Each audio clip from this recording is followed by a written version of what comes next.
অনেকটাই উঁচু হয়েছে, ওপরে কিন্তু এখনো সিলিং পড়ে। কাজ হয়ে যাওয়া মানে মায়ের কিন্তু ম্যাক্সিমাম কাজটা হয়ে যায়। চারিদিক জুড়ে এত বাঁশ রয়েছে, এখানে একটা রো, এখানে একটা সুন্দর মতো বানানো হয়েছে। এমজি রোডে নেমে তোমরা এই দুটো ঠাকুর, চোরবাগান এবং তো হে গাইস, আজকে কিন্তু চলে এসেছি মধ্য কলকাতার একটি অতি জনপ্রিয় পুজো এবং আমার নিজের পার্সোনাল খুব পছন্দের পুজো চোরবাগান সার্বজনীনের পুজো প্রস্তুতি দেখতে। এই বছর কিন্তু এই পুজোটা পড়ছে 90তম বর্ষে। এখানে এই বছরে পুজোতে কি হচ্ছে অ্যাকচুয়ালি সেটা কিন্তু প্যান্ডেলে ঢুকে জেনে নেব। চলে এসেছি কিন্তু একেবারে মণ্ডপের সামনে। মণ্ডপের যে উচ্চতাটা, মানে প্রচুর বাঁশের কাজ আছে দেখতে পাচ্ছি, আর উচ্চতাও কিন্তু বেশ অনেকটা হয়েছে। আর এই মণ্ডপের একেবারে অপোজিটে এখানে কিন্তু এনাদের যে ব্যানারটা, তো সেই ব্যানারটা কিন্তু রয়েছে এই বছরে 90-এর উদযাপন। তো 90 বছরে পড়ছে এই পুজোটা। আর এই বছরে কিন্তু যে ঠাকুর যিনি বানায় সুব্রত মিদ্যা, তিনিই কিন্তু এই পুরো পরিকল্পনায় রয়েছেন। মানে তিনিই কিন্তু প্যান্ডেলের দায়িত্বেও এই সুব্রত মিদ্যা এনেই রয়েছে। যে এন্ট্রিটা থাকে, এন্ট্রিটা তো এইরকম বানানো হয়েছে, অনেকটা বড়। এখানে দেখতে পাচ্ছ তো বাইরে থেকে অংশটা এরকম লাগছে, মানে অনেকটা উচ্চতা। তার পাশে কিন্তু এই পোর্শনটা, এই যে এখানে রোটা বানানো হয়েছে, এই অংশটা এরকম নেমে এসছে। ভিতরটায় চলে এসেছি, আর ভিতরটা ঢুকলে তোমরা বুঝতে পারছো যে কত বাঁশের কাজ আছে, অসংখ্য বাঁশের কাজ, এত বাঁশের কাজ রয়েছে।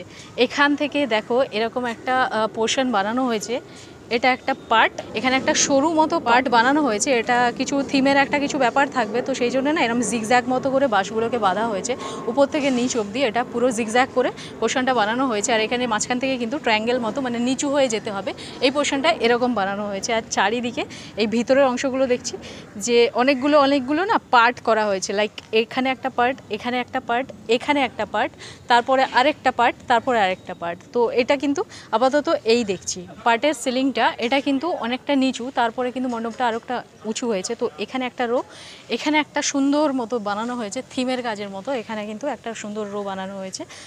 প্রচুর বাঁশ আর সঙ্গে কিন্তু প্রচুর কাদা, কারণ বৃষ্টি আর বৃষ্টি কিন্তু থামছে না। একটু যাবো পিছনের দিকটা তোমাদের দেখাবো। অনেকটাই উঁচু হয়েছে, ওপরে কিন্তু এখনও সিলিং পড়েনি। এই সোজাসুজি মা যেখানে থাকেন তার অপোজিটে এই যে এদিক থেকে ওনাদের এক্সিটটা থাকে, তো এদিকেও দেখতে পাচ্ছ অসংখ্য বাঁশের কাজ, মানে চারিদিক জুড়ে এত বাঁশ রয়েছে। কল্যাণী ITI-এ তোমরা জানো যে প্রচুর বাঁশের কাজ থাকে, আর এই মণ্ডপে এসেও কিন্তু আমি দেখছি চারিদিকে তাকালে বুঝতে পারবে শুধু বাঁশ আর বাঁশ। আপাতত শুধু বাঁশ ছাড়া আর কিন্তু কিছু দেখতে পাচ্ছি না।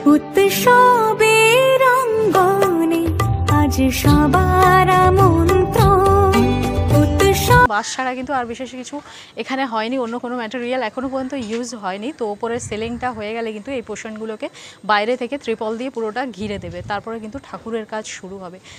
তো আস্তে আস্তে তোমাদের কাছে জানানোর চেষ্টা করবো যে এখানে এই বছরে পুজোর থিম কি হচ্ছে।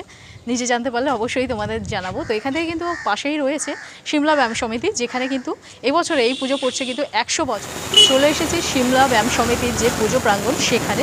আর এই ডান দিক থেকে, এই পুজো প্রাঙ্গণে ডান দিক থেকে জাস্ট 2-3 মিনিট গেলেই কিন্তু চোরবাগানের পুজোটা এদিকেই পড়ে। তো চলো 100 বছরে পড়ছে, জানার চেষ্টা করব যে এখানে কিন্তু এবছরে কী হচ্ছে। এখানে বাঁশ পড়ে আছে, আর এখানে কিন্তু ভিতরে অনেক বাঁশের কাজ আছে, পুরোটা বাইরে থেকে চারিদিকে ঘিরে দেওয়া হয়েছে। এবং ওপরের শেডটা কিন্তু কমপ্লিট হয়ে গেছে, মানে ত্রিপলের যে শেডটা থাকে ওপরে বাঁশ বেঁধে ত্রিপল বাঁধা হয়ে গেছে, আর ভিতরে কিন্তু কাজ চলছে। উচ্চতা কিন্তু এটার বেশ অনেকটাই হয়েছে, এটা না হলেও 40-45 ফুট কি কাছাকাছি 50 ফুটের মতো হাইট হতে পারে, এটা আমি আইডিয়া করে বললাম। এখানে কিন্তু মা দুর্গা রেডি হচ্ছেন, অনেকটা রেডি হয়ে গেছে দেখতে পাচ্ছ। আর এখানে কিন্তু কেবলমাত্র গণেশের মাথা দেওয়া হয়েছে, আর বাকি ঠাকুরগুলো কিন্তু মাথা এখনও বসানো হয়নি। তো এখানে উচ্চতা যেটা হয়েছে প্রত্যেক বছরের মতো বেশ বড়। আর এখানে ভাস্কর সনাতন রুদ্রপালের কিন্তু এখানে ঠাকুর থাকে। প্রত্যেক বছর কিন্তু এরকম সাবেকি ঠাকুরই আমরা দেখি, সাবেকি প্যান্ডেলও দেখি। তো থিমের কাজ খুব একটা হয় না। তো এবছর যেহেতু 100 বছরে পড়ছে, তাই এবছর কিন্তু কিছুটা থিমও এখানে থাকবে।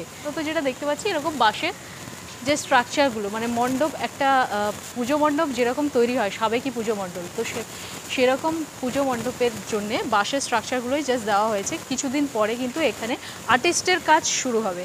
নিচে ফ্লোরে দেখালে বুঝতে পারবে যে এখানে প্লাইবোর্ড কেটে কিন্তু এই ধরনের স্ট্রাকচারগুলো বানানো হচ্ছে। এগুলো মণ্ডপের যে বাঁশের ওপরে বিভিন্ন অংশে এগুলো রাখা হয়। বেশ কিছু বাটাম পড়ে আছে, বাঁশ বাটামের কাজটা তো সমস্ত মণ্ডপেই বেশি থেকে এন্ট্রি হয়, এন্ট্রি করে ঠাকুর দেখে এইভাবে কিন্তু এই দিক থেকে এক্সিট হয়।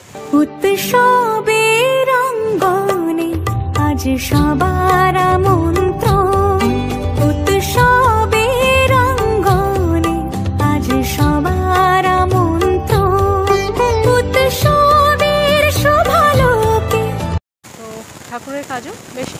স্টেজেই রয়েছে। রং এখন যেহেতু বেশ কিছুটা টাইম রয়েছে, এখনও প্রায় কাছাকাছি দেড় মাস ওই 1.5-2 মাস মতো রয়েছে, তাই রঙের কাজও কিন্তু আপাতত মাসখানেক পরেই শুরু হবে। কারণ রঙের কাজ হয়ে যাওয়া মানে মায়ের কিন্তু ম্যাক্সিমাম কাজটা হয়ে যাওয়া, তারপরে জাস্ট সাজ পোশাক এগুলো দেওয়া থাকে। তো এখানে কিন্তু এই মাটির প্রলেপ দেওয়া চলছে। আগে কিন্তু সবার আগে যেটা হবে সেটা হচ্ছে এই প্যান্ডেলের কাজটা, প্যান্ডেলের কাজ, তারপর আর্টিস্টের কাজ থাকবে, তারপরে কিন্তু মাকে পুরোপুরি রেডি করা হবে। অর্ধচন্দ্রাকৃতি আকারে কিন্তু এই নিচের ফ্লোরটা বানানো হয়েছে, এটা দেখতে পাচ্ছ এরমভাবে রাউন্ড মতো করা হয়েছে। এখানে বেশ কিছু বাটন পড়ে রয়েছে, আর এই যে প্লাইউডগুলো কাটা হচ্ছে, এই টুকরোগুলো কিন্তু জায়গায় জায়গায় ফিটিংস হবে। মানে চারিদিকে কিন্তু বেশ কিছু থিমের কাজ এবছর আমরা দেখতে চলেছি।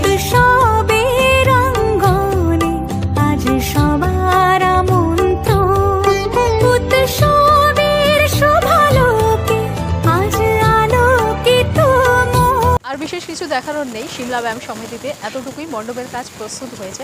যেটুকু হয়েছে তোমাদের দেখাতে পারলাম। এমজি রোডে নেমে তোমরা এই দুটো ঠাকুর, চোরবাগান এবং সিমলা ব্যায়াম সমিতির ঠাকুরগুলো দেখে নিতে পারো।